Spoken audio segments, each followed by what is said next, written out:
Hello my dear friends, welcome to education point pharmacy. So friends, कैसे हो आप सब? आई होप अच्छे होंगे और आज आपका पेपर भी बहुत अच्छा गया होगा।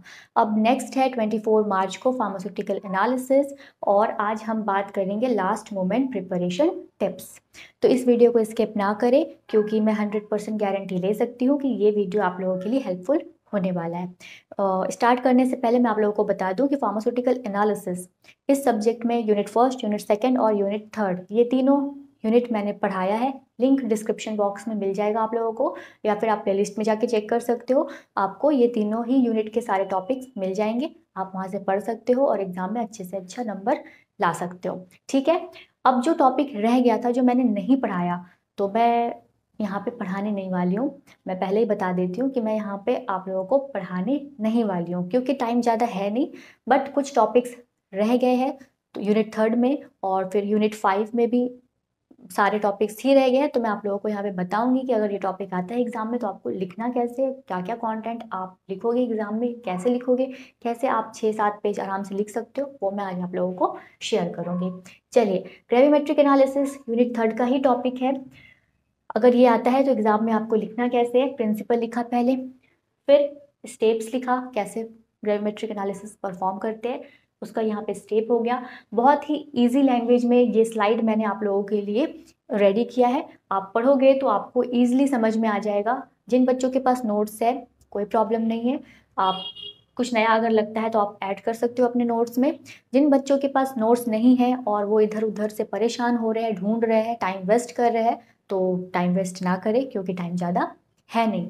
तो यहाँ से आप स्क्रीनशॉट लेकर पढ़ सकते हो। ठीक है। और जब आप ये पढ़ोगे, इसके अंदर जो भी कंटेंट लिखा है तो आप लोगों को अच्छे से समझ में आएगा क्योंकि बहुत इजी लैंग्वेज में है। तो ये रहा आपका कुछ steps, first, second, third, fourth, fifth, sixth और सेवन्थ। 7 स्टेप में आपका यहाँ पे ग्रामेट्रिक एनालिसिस परफॉर्म किया जाता है। नेक्स्ट आपको लिखना है फिर एडवांटेजेस ऑफ ग्रामेट्रिक एनालिसिस, जिसमें कि 4 पॉइंट है, और डिसएडवांटेजेस ऑफ ग्रामेट्रिक एनालिसिस। चाहो तो आप स्क्रीनशॉट ले लीजिए, बाद में पढ़ने के लिए आपके हेल्प हो जाएंगे। Next, application of gravimetric analysis. जब जो भी टॉपिक आपका आता है तो वहाँ पे आपको लास्ट में एडवांटेजेस, डिसएडवांटेजेस और एप्लीकेशन भी ऐड करना है। ठीक है। बहुत सारे टॉपिक में आपने पढ़ा होगा फार्मास्यूटिकल एनालिसिस के अंदर, लास्ट में एप्लीकेशन रहता है और एडवांटेजेस, डिसएडवांटेजेस। तो आपको भी एग्जाम में लिखने के बाद एडवांटेज, डिसएडवांटेज और एप्लीकेशन ऐड करना है। ठीक है। लगभग लगभग सारे टॉपिक का जो एडवांटेजेस, डिसएडवांटेजेस है और एप्लीकेशन है वो लगभग सिमिलर ही होता है। तो आप एक बार अच्छे से पढ़ के दिमाग में फिट कर लो और लिख कर आना सारे टॉपिक का। ठीक है। चलिए, स्क्रीनशॉट लेना चाहे तो ले सकते हो। नेक्स्ट, इसी टॉपिक में को प्रेसिपिटेट और पोस्ट प्रेसिपिटेट, ये एक छोटा सा टॉपिक है जो शॉर्ट नोट्स में पूछ सकता है, तो आप ये भी पढ़ लीजिएगा। बहुत ही इजी है। को प्रेसिपिटेट नाम से ही पता चल रहा है, प्रेसिपिटेशन रिएक्शन के दौरान ही फॉर्म होता है। ये एक तरह का इम्प्यूरिटीज है, अनडिजायरेबल प्रेसिपिटेट है, हमें नहीं चाहिए। तो ये एक इम्प्यूरिटीज है ग्रेविमेट्रिक एनालिसिस के अंदर। जब आप परफॉर्म करते हो तो उसी दौरान ये फॉर्म होता है। नाम से पता चल रहा है को प्रेसिपिटेट, साथ में फॉर्म हो रहा है ना। जो प्रेसिपिटेट हमको चाहिए वो भी फॉर्म हो रहा है, साथ में को प्रेसिपिटेट भी फॉर्म हो रहा है। नेक्स्ट, पोस्ट प्रेसिपिटेट, यहाँ पे नाम से पता चल रहा है प्रेसिपिटेट जो हमें चाहिए वो बनने के बाद ये फॉर्म हो रहा है पोस्ट प्रेसिपिटेट, और ये दोनों ही एक तरह का इम्प्यूरिटीज है। नेक्स्ट है यूनिट 5। यूनिट 5 में आने से पहले एक और छोटा सा टॉपिक है डायएजोटाइजेशन टाइट्रेशन, यूनिट थर्ड के अंदर, वो मैं आप लोगों को बता देती हूँ। जैसे कि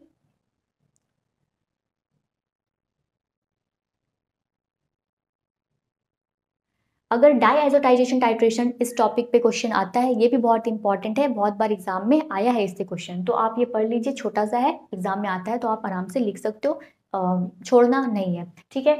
तो यहाँ पे हो गया आपका डेफिनेशन, डायएजोटाइजेशन टाइट्रेशन होता क्या है। फिर आपने लिखा प्रिंसिपल।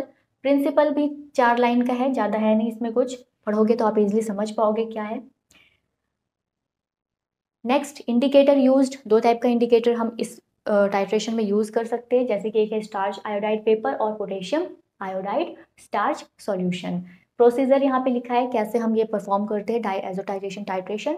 तो पहले हम सैंपल बनाते हैं, फिर हम टाइट्रेशन करते हैं, किसके साथ, सोडियम नाइट्राइट के साथ, और उसके बाद हम एंड पॉइंट डिटेक्ट करते हैं एंड लास्ट कैलकुलेशन करते हैं। ठीक है, अब यहाँ पे कुछ एप्लीकेशन लिखे हुए हैं, कहाँ कहाँ पे आप अप्लाई कर सकते हो डायएज़ोटाइजेशन टाइट्रेशन को। तो जैसे कुछ ड्रग्स होते हैं, जैसे कि एनिलीन हो गया, सल्फिनालिनामाइड हो गया, ये ड्रग है, इनका जब आपको एस्टिमेशन करना होता है, क्वांटिटी को चेक करना होता है, तो आप क्या करते हो, डायएज़ोटाइजेशन टाइट्रेशन को परफॉर्म करते हो।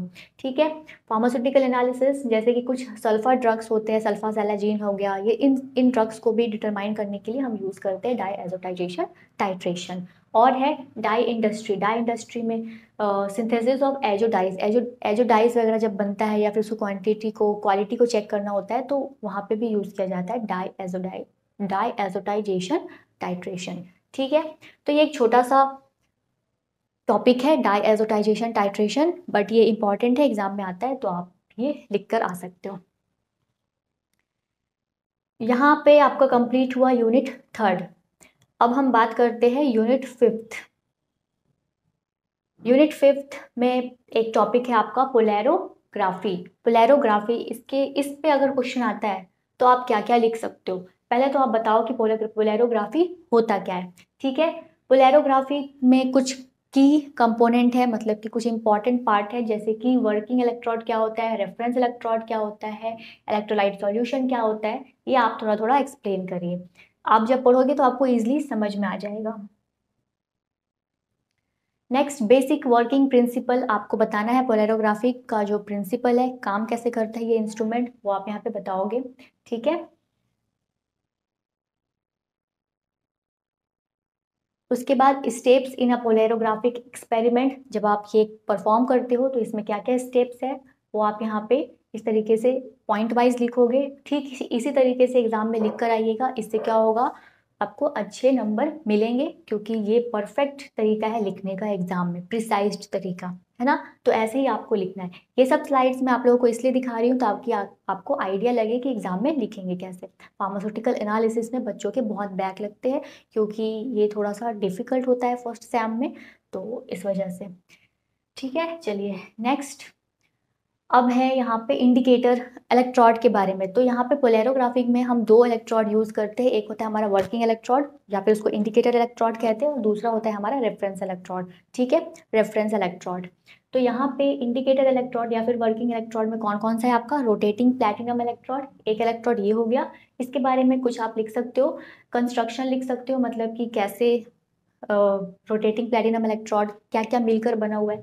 तो इसमें एक प्लैटिनम डिस्क होता है, रोटेशन मैकेनिज्म होता है, और इलेक्ट्रिकल कनेक्शन होता है, और इलेक्ट्रोलाइट का एक सॉल्यूशन होता है। ये 4 पार्ट से मिलकर बना हुआ है क्या, rotating platinum electrode. Next, how it work. ये जो रोटेटिंग प्लैटिनम इलेक्ट्रोड है, ये वर्क कैसे करता है, तो ये रोटेट करता है और इम्प्रूव केमिकल रिएक्शन, जिससे केमिकल रिएक्शन होता है, और जो करंट जनरेट होता है उसको मेज़र किया जाता है, और फिर लास्ट में करंट और वोल्टेज के बीच ग्राफ बनाया जाता है। ठीक है, एट एंड पॉइंट। ये है आपका डायग्राम रोटेटिंग प्लैटिनम इलेक्ट्रोड। आप इस तरीके से डायग्राम बना के आइएगा। एडवांटेजेस लिखा है, क्या क्या एडवांटेजेस है, तो better reaction, less interference, more accurate measurement. ये एक छोटा सा आपका यहाँ पे एडवांटेजेस है। नेक्स्ट, ड्रॉपिंग मर्क्यूरी इलेक्ट्रोड, ये बहुत ही इंपॉर्टेंट है। ठीक है, बहुत बार एग्जाम में पूछा गया है ड्रॉपिंग मर्क्यूरी इलेक्ट्रोड। इसका कंस्ट्रक्शन और वर्किंग आता है एग्जाम में, working and construction of dropping mercury electrode. तो ये है पोलैरोग्राफी का पार्ट। ठीक है, पोलैरोग्राफी का ये जो ड्रॉपिंग मर्क्यूरी इलेक्ट्रोड है, ये है वर्किंग इंडिकेटर इलेक्ट्रोड, या फिर आप कह लो वर्किंग इलेक्ट्रोड। तो यहाँ पे देखो, इसमें भी लिखा है, पहले ड्रॉपिंग मर्क्यूरी इलेक्ट्रोड है क्या वो लिखा है थोड़ा सा, फिर हमने कंस्ट्रक्शन बताया है कि ये जो इलेक्ट्रोड है ये क्या क्या पार्ट से मिलकर बना हुआ है। तो इसमें एक मर्क्यूरी रिजर्वायर होता है, कैपिलरी ट्यूब होता है, इलेक्ट्रोड टिप होता है, इलेक्ट्रिकल कनेक्शन होता है, और इलेक्ट्रोलाइट का एक सॉल्यूशन होता है। ठीक है, जब आप ये अंदर का पढ़ोगे तो आपको और अच्छे से समझ में आ जाएगा। चाहे तो आप स्क्रीनशॉट ले लीजिए। नेक्स्ट, अब आपको बताना है वर्किंग क्या है, ड्रॉपिंग मर्क्यूरी इलेक्ट्रोड कैसे वर्क करता है। तो यहाँ पे ड्रॉप फॉर्मेशन है, फर्स्ट पॉइंट इलेक्ट्रोकेमिकल रिएक्शन है, फिर continuous renewable of electrode surface, और लास्ट है measurement of current.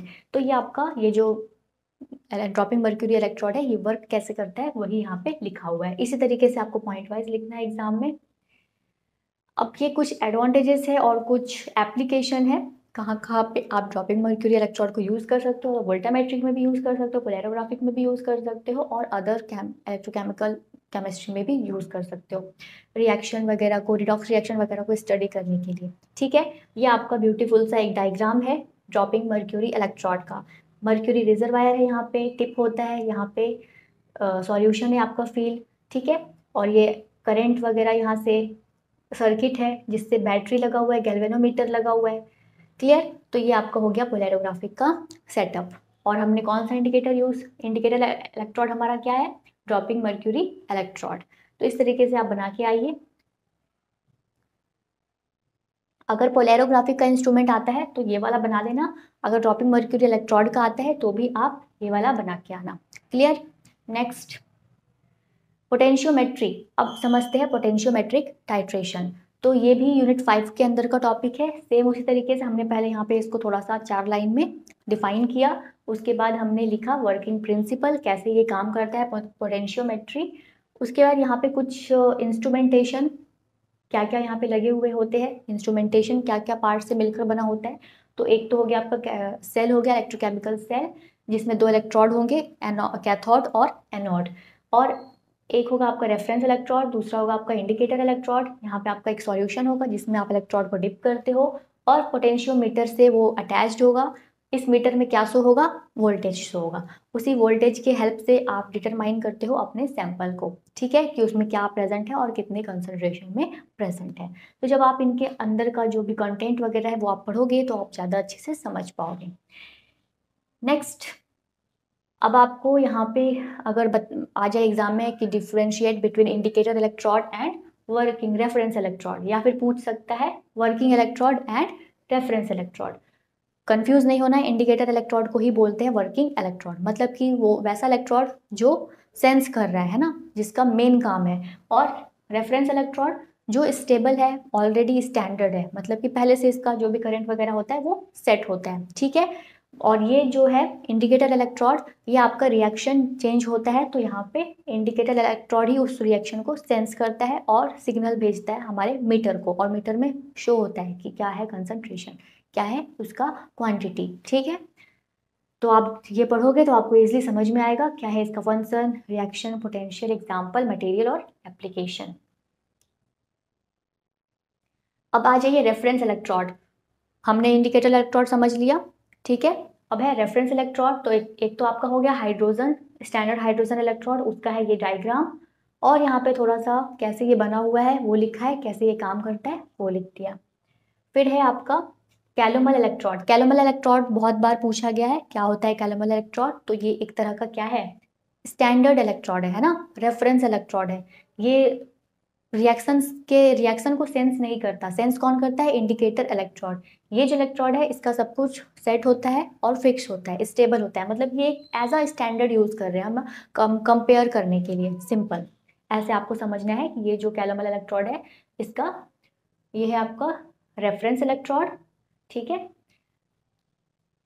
Consist of, मतलब कि ये आपका कंस्ट्रक्शन हो गया, कैलोमल इलेक्ट्रोड कैसे बना हुआ है, तो ये आपका यहाँ पे कंस्ट्रक्शन हो गया। और ये कैलोमल इलेक्ट्रोड काम कैसे करता है, इसका यहाँ पे वर्किंग हो गया। इसी तरीके से आपको कंस्ट्रक्शन लिखना है, वर्किंग लिखना है, और बड़ा बड़ा सा अच्छे से सुंदर से पेंसिल से डायग्राम बना कर आना है। ठीक है, तो आप इसको भी अगर चाहो तो स्क्रीनशॉट ले लो।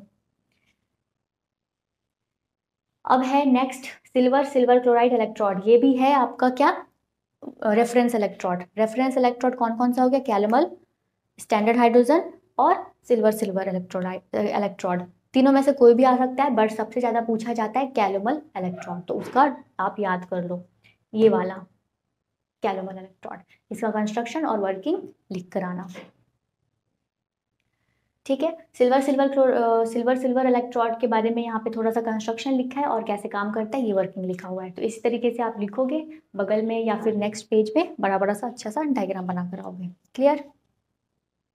अब आते हैं इंडिकेटर इलेक्ट्रोड पे। तो यहाँ पे एक ग्लास इलेक्ट्रोड नाम का है, ये एक इंडिकेटर इलेक्ट्रोड है। ये आपके सॉल्यूशन में जो भी रिएक्शन वगैरह होता है, कंसंट्रेशन वगैरह को वो सेंस कौन करता है? Indicator electrode. Reference electrode sense नहीं करता, वो स्टेबल होता है, स्टैंडर्ड होता है, वो सिर्फ हम कंपैरिजन के लिए यूज करते हैं। ठीक है, उसका कौन कौन सा एग्जांपल है? कैलोबल इलेक्ट्रोड, सिल्वर इलेक्ट्रोड, और एक था स्टैंडर्ड हाइड्रोजन इलेक्ट्रोड। तीन है, तीनों में से सबसे इंपॉर्टेंट कौन सा है? कैलोबल इलेक्ट्रोड। तो उसका डायग्राम याद कर लो और वर्किंग वगैरह, कंस्ट्रक्शन वगैरह याद कर लीजिए। अब नेक्स्ट है इंडिकेटर इलेक्ट्रोड, जिसमें से इंपॉर्टेंट है ग्लास इलेक्ट्रोड। इसका डायग्राम याद कर लीजिए, आता है एग्जाम में। और ये बना कैसे है? इसका ये कंस्ट्रक्शन हो गया, कंसिस्ट ऑफ। ठीक है, नेक्स्ट अगर आपको वर्किंग लिखना है इंडिकेटर इलेक्ट्रोड का, तो आप क्या लिखोगे कि जो भी एनालाइट सॉल्यूशन में जो भी चेंजेस होते हैं, रिएक्शन होते हैं, उनको सेंस करने का काम करता है इंडिकेटर इलेक्ट्रोड। सिंपल। नेक्स्ट है, एक और है इंडिकेटर इलेक्ट्रोड का एग्जांपल, मेटल इंडिकेटर इलेक्ट्रोड। ये भी बहुत इजी है, आप पढ़ोगे तो आपको इजीली समझ में आ जाएगा। Construction of metal indicator electrode, ये हो गया आपका कंस्ट्रक्शन, कैसे बना हुआ है, और ये हो गया वर्किंग, कैसे काम करता है। अब ये है आपका पोटेंशियोमेट्रिक टाइट्रेशन का पूरा सेटअप, जिसमें आपने इंडिकेटर इलेक्ट्रोड यूज किया है और रेफरेंस इलेक्ट्रोड। इंडिकेटर इलेक्ट्रोड आपका कोई सा भी हो सकता है, जैसे कि आप ग्लास इलेक्ट्रोड मान लो, और रेफरेंस इलेक्ट्रोड आपका यहाँ पे कोई भी हो सकता है, जैसे कि यहाँ एग्जाम्पल के तौर पे लिखा हुआ है सैचुरेटेड कैलोमल इलेक्ट्रोड। ठीक है, तो यहाँ पे एक इलेक्ट्रोड है आपका स्टैंडर्ड कैलोमल इलेक्ट्रोड, और एक इलेक्ट्रोड है आपका इंडिकेटर इलेक्ट्रोड, कोई भी हो सकता है, मान के चलिए ग्लास इलेक्ट्रोड। ठीक है, ये दोनों इलेक्ट्रोड, और ये सॉल्यूशन है आपका एनालाइट सॉल्यूशन, जिसका आपको डिटर्मिनेशन करना है। यहाँ पे ब्यूरेट है, ब्यूरेट में आपका स्टैंडर्ड सॉल्यूशन फील होगा, जिसके साथ आप रिएक्शन करवाओगे ड्रॉप वाइज। ठीक है, और नीचे लगा हुआ है मैग्नेटिक स्टेरर, जो उस सॉल्यूशन को मिक्स करने का काम करेगा। सिंपल। अब इस सॉल्यूशन में जो भी रिएक्शन में चेंजेस आएंगे, आयन का कंसंट्रेशन वगैरह चेंज होगा, वो एक वोल्टेज जनरेट करता है, और वो वोल्टेज कहाँ पे शो होगा? आपका वोल्ट मीटर में, या फिर उसको कहते हैं पोटेंशियोमीटर में। ठीक है, ये है बेसिक सा फंडा। अब यहाँ पे लिखा हुआ है, आप जब इसको पढ़ोगे तो आप इजिली समझ पाओगे कि जनरली इस डायग्राम में हो क्या रहा है। ठीक है, एप्लीकेशन। अब यहाँ पे एप्लीकेशन क्या है, कहाँ कहाँ पे आप अप्लाई कर सकते हो पोटेंशियोमेट्रिक टाइट्रेशन को, वो लिखा हुआ है। Simple. Next conductometric titration. Conductometric titration का यहाँ पे डेफिनेशन हो गया, क्या होता है कंडक्टोमेट्रिक टाइट्रेशन, और ये हो गया आपका प्रोसीजर। प्रोसीजर में आप पढ़ोगे तो बहुत इजी है, समझ में आ जाएगा। यहाँ पे आपका एडवांटेजेस हो गया 2-3 पॉइंट, और डिसएडवांटेजेस। सिंपल। कंडक्टोमेट्रिक टाइट्रेशन में भी डायग्राम है, वो मैं यहाँ पे ऐड करना भूल गई हूँ, तो एक सिंपल सा मैं डायग्राम बता देती हूँ आप लोगों को, अगर आ जाए एग्जाम में तो आप बना सकते हो। जैसे कि आपको क्या करना है, एक बीकर बनाइए, इसमें नाम रखो एनालाइट सॉल्यूशन। ठीक है, इसमें क्या फील है? Analyte solution. एक ब्यूरेट है, ब्यूरेट में क्या फील है? Standard solution. ठीक है, स्टैंडर्ड सॉल्यूशन। यहाँ पे आपका इलेक्ट्रोकेमिकल सेल होगा, 2 इलेक्ट्रोड होंगे यहाँ पे, एक एनोड एक कैथोड। क्लियर, एक एनोड है और एक कैथोड है, इलेक्ट्रोकेमिकल सेल है ये, और यहाँ से एक वायर निकलता है इस तरीके से। ये वायर अटैच्ड होता है किससे? डिस्प्ले से। डिस्प्ले, यहाँ पे क्या शो होता है? कंडक्टिविटी। कंडक्टिविटी को मेजर करते हैं, नाम से समझ में आ रहा है, कंडक्टोमेट्री। क्या मेजर किया जाता है? कंडक्टिविटी। पोटेंशियोमेट्री में क्या मेजर करते हैं? वोल्टेज को मेजर करते हैं। क्लियर। और पोलैरोग्राफिक में क्या मेजर करते हैं? करंट को मेजर करते हैं। तो इस तरीके का एक सिंपल सा डायग्राम मैंने आप लोगों को जस्ट एक आइडिया दिया है, और अच्छे से आप लोग बना के आना एग्जाम में। गूगल पे आप सर्च करेंगे, वहाँ पे आपको मिल जाएगा कंडक्टोमेट्रिक टाइट्रेशन का डायग्राम, बना के आइएगा सुंदर सा पेज पे, और उसको लेबल करिएगा क्या है, कौन कौन सा पार्ट है, और उसका कंस्ट्रक्शन और वर्किंग लिख कर आइएगा। ठीक है, डायग्राम नहीं छोड़ना है, और सारे क्वेश्चंस अटेम्प्ट करने हैं। एक बार मैं फिर से आप लोगों को कहना चाहूँगी कि डायग्राम नहीं छोड़ना है, सारे क्वेश्चंस अटेम्प्ट करें, 5 के 5। क्लियर। और कम से कम 22, 23, 25 पेज तक लिख कर आइए। ठीक है, ऑल द बेस्ट एग्जाम के लिए। Have a good day.